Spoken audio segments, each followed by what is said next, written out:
Praise the Lord. Wish you happy April. இந்த April மாதத்தில் கர்த்தர் நமக்கு கொடுக்கிற வாக்குத்தத்தம் உன்னத பாட்டின் புத்தகம் 2ஆம் அதிகாரம் 13ஆம் வசனம். அத்திமரம் காய் காய்த்தது, திராட்சக் கொடிகள் பூ பூத்து வாசனையும் பரிமளிக்கிறது. என் பிரியமே, என் ரூபவதியே, நீ எழுந்து வா. இந்த ஏப்ரல் மாதம் ஒரு புது சீசன் உங்களுக்காக ஆரம்பிக்கிறது. இந்த புது சீசனில் உங்களுடைய வாழ்வின் எல்லா பகுதிகளிலும் பூத்து குலுங்குகிறதை நீங்கள் பார்க்க போகிறீர்கள். அத்திமரம் காய் காய்க்கிறதை போல உங்கள் வாழ்வின் எல்லா பகுதிகளிலையும் கனி உண்டாகிறதை நீங்கள் பார்க்க போகிறீர்கள். அருமை தேவ பிள்ளைகளே, 11ஆம் வசனத்திலிருந்து நீங்கள் பார்த்தீங்கன்னா, இதோ மாரிக்காலம் சென்றது, மழை பெய்து ஒழிந்தது. பாருங்க, மாரிக்காலம், மழைக்காலம் முடிந்து மழையெல்லாம் பெய்து ஒழிந்ததுக்கப்புறம் அடுத்தது வெயில் காலம் ஆரம்பிக்குது. பார்த்தீங்களா? அது மாதிரி ஒரு சீசன் மாறி இன்னொரு சீசன் வர மாதிரி உங்கள் வாழ்க்கையில் ஒரு சீசன் முடிந்தது.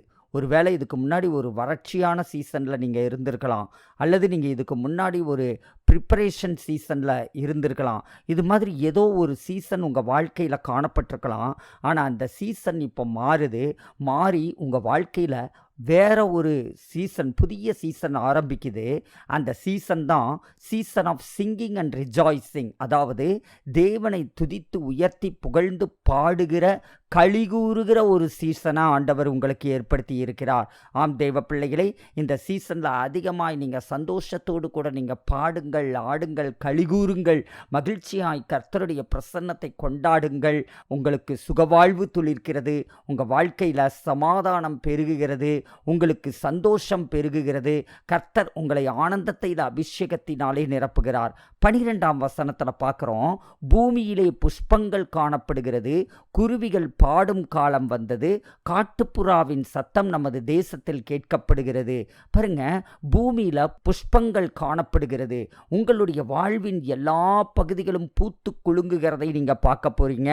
உங்கள் வாழ்க்கை, உங்களுடைய ஊழியம், உங்களுடைய பிஸ்னஸ், உங்களுடைய வேலை, உங்களுடைய பிள்ளைகள், உங்களுடைய குடும்பம், எல்லாவற்றிலும் அது பூத்து குலுங்குகிறதை.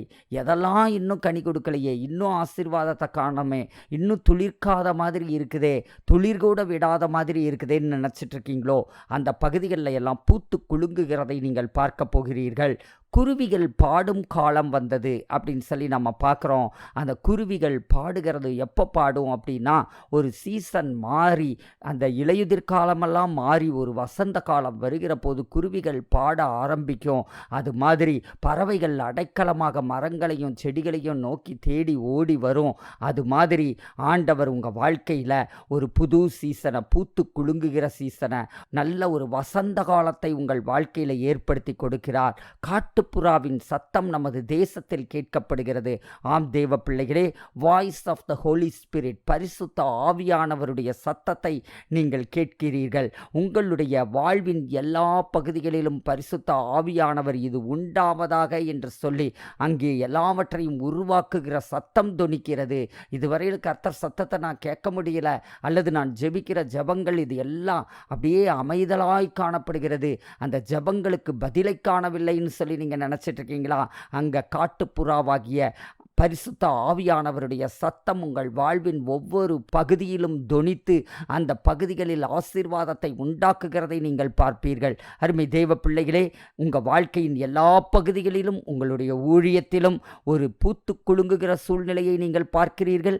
அதே நேரத்தில் எதெல்லாம் வறட்சியான கனியில்லாத ஒரு சீசனாக உங்களுக்கு இருந்ததோ, அந்த சீசன் மாறி இப்போ ஒரு வசந்த காலம், பூத்து குலுங்குகிற காலத்திற்குள்ளாக, கனி கொடுக்கிற காலத்திற்கு நீங்கள் கடந்து போகிறீர்கள். அருமை தேவ பிள்ளைகளே, இங்க நம்ம பார்க்கிறோம் 13ஆம் வசனத்துல, அத்திமரம் காய் காய்த்தது, திராட்சக் கொடிகள் பூ பூத்து வாசனையும் பரிமளிக்கிறது. Season of fruits in all sides. உங்க வாழ்க்கையின் எல்லா பகுதிகளிலும் அது பூத்து குலுங்கி காய்த்து கனி கொடுக்கிற காலத்தை நீங்கள் பார்க்க போகிறீர்கள். ஆரோனின் கோல் துளிர்த்து அது கனி கொடுத்ததை போல நீங்கள் பார்க்க போகிறீர்கள். உங்களுடைய வாழ்க்கையின் எல்லா பகுதிகளிலையும் கிறிஸ்துவின் வாசனை வீசுகிறதை நீங்கள் பார்க்க போகிறீர்கள். ஒரு சுகந்த வாசனை உங்கள் மூலமாக எல்லா இடங்களிலும் கடந்து போகிறதை நீங்கள் பார்க்க போகிறீர்கள். என் பிரியமே, என் ரூபவதியே, நீ எழுந்து வா என்று சொல்லி நேசர் உங்களை அழைக்கிறார். 10ஆம் வசனத்தில் நாம் பார்க்குறோம், என் நேசர் என்னோடே பேசி என் பிரியமே என் ரூபவதியே எழுந்து வா. பாருங்க, 2 இடத்துல சொல்லப்பட்டிருக்கிறத பார்க்குறோம். 13ஆம் வசனத்திலையும் நீ எழுந்து வா, 10ஆம் வசனத்திலையும் நீ எழுந்து வா. இந்த 2 இடத்துலையும் நாம் இதை பார்க்கிறோம். நீங்கள் எழும்ப வேண்டும் என்று சொல்லி ஆண்டவர் விரும்புகிறார். 10ஆம் வசனத்தில் பார்க்குறோம். ஆம்பிளிஃபைடு பைபிள்ல இருந்து நான் வாசிக்கிறேன். Arise my love my fair one and come away. பாருங்க, இங்கே என்ன சொல்லப்பட்டிருக்கு அப்படின்னா, அரைஸ் எழும்பு என்னுடைய பிரியமே என்னுடைய ரூபவதியே எழுந்து வா அப்படின்னு சொல்லப்பட்டிருக்கிறத நம்ம பார்க்குறோம். எழும்பு எழுந்து வா அப்படின்னு சொல்லி இங்கிலீஷ் பைபிளில் பார்க்குறோம். எதுக்காக எழும்பி வர வேண்டும் அப்படின்னா, to climb the rocky steps of the hill sides. பாருங்க, அந்த மலைப்பாதைகளில், கடினமான மலைப்பாதைகளில் ஏறி மலையின் உச்சிக்கு கடந்து வருகிறதற்கு நீ எழும்பி வா. அப்போ மலையின் உச்சியில் அந்த குளிர்ச்சியான தேவ பிரசன்னத்திற்குள் நீங்கள் கடந்து போய், அந்த ஆவி மண்டலத்திற்குள் நீங்கள் கடந்து போய் உங்களுடைய நேசரை நீங்கள் பார்த்து அவரோடு கூட உறவாடி அவரோடு கூட நேரத்தை செலவழிக்கிற பொழுது அந்த குளிர்ச்சியான தேவ பிரசன்னமே உங்கள் வாழ்க்கையில் பெரிய ஆசீர்வாதங்களை கொண்டு வருகிறதை நீங்கள் பார்க்க முடியும். அருமை தேவ பிள்ளைகளே, நான் உங்களுக்காக நான் ஜெபிக்கிறேன். நன்றி ஆண்டவரே. அருமை பிள்ளைகளுடைய வாழ்க்கையை உம்முடைய கரங்களில் நான் ஒப்புக் கொடுக்கிறேன். இயேசு கிறிஸ்துவின் ஜீவனுள்ள நாமத்தினாலே ஆண்டவரே, அத்திமரம் காய்க்கிறதைப் போல ஆண்டவரே, அருமை பிள்ளைகளுடைய வாழ்க்கையில் ஒரு ஆண்டவரே கனி கொடுக்கிற ஒரு காலத்தை ஏற்படுத்தினதற்காக நாங்கள் நன்றி செலுத்துகிறோம். இந்த சீசனில் வாழ்வின் எல்லா பகுதிகளிலையும் கனி உண்டாகிறதற்காக நன்றி செலுத்துகிறோம். ஒரு சுகந்த வாசனை அருமை பிள்ளைகளுக்குள்ளாக இருந்து ஆண்டவரே எல்லா பகுதிகளுக்கும் பரவத்தக்க விதத்தில் வீசுகிறதற்காக நாங்கள் நன்றியோடு கூட மை துதிக்கிறோம் ஆண்டவரே. அப்பா, உமக்கு ஸ்தோத்திரம் ஆண்டவரே.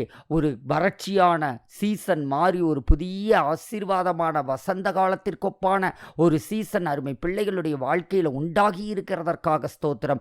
கண்ணீருக்கு மாறாக களிப்பும் ஆனந்த தைலமும் அருமை பிள்ளைகளுக்கு உண்டாகிற சீசனாக நீர் வைத்திருக்கிறதற்காக நாங்கள் நன்றியோடு கூட மை துதிக்கிறோம் ஆண்டவரே. ஆண்டவரே அப்பா, உமக்கு ஸ்தோத்திரம். வாழ்வின் எல்லா பகுதிகளிலும் ஊழியத்திலும் ஒரு பூத்து குலுங்குகிற ஒரு சூழ்நிலையை நீர் ஏற்படுத்தி கொடுத்ததற்காக ஸ்தோத்திரம். வறட்சிகள் எல்லாம் திரட்சிகளாக மாறினதற்காக, கனியில்லாத காலம் மாறி கனி கொடுக்கிற சீசனாக நீர் மாற்றினதற்காக நாங்கள் நன்றியோடு கூட மை துதிக்கிறோம் ஆண்டவரே. காட்டுப்புறாவாகிய பரிசுத்த ஆவியானவருடைய சத்தம் அருமை பிள்ளைகளுடைய வாழ்வின் எல்லா பகுதிகளிலும் தொனித்து அந்த பகுதிகளில் ஆண்டவரே எல்லாவற்றையும் உருவாக்கி கொண்டிருக்கிறதற்காக நாங்கள் நன்றியோடு கூட மை துதிக்கிறோம். தொடர்ந்து நீர் ஆசீர்வதித்தருளும். இயேசுவின் நாமத்தில் ஜெபிக்கிறோம் எங்கள் நல்ல பிதாவே, ஆமேன். God bless you. கர்த்தர் தாமே உங்களுடைய இருதயத்தில் ஏவுதல் கொடுப்பாரானால் நீங்கள் இந்த ஊழியத்தை தொடர்ந்து தாங்கும்படி உங்களுடைய காணிக்கைகளை நீங்கள் அனுப்பலாம். நீங்கள் அனுப்புகிற ஒவ்வொரு காணிக்கையும் அது பில்டிங் ஃபண்டில் சேர்க்கப்படும். God bless you. கர்த்தர் தாமே உங்களை ஆசீர்வதிப்பாராக. ஆமேன்.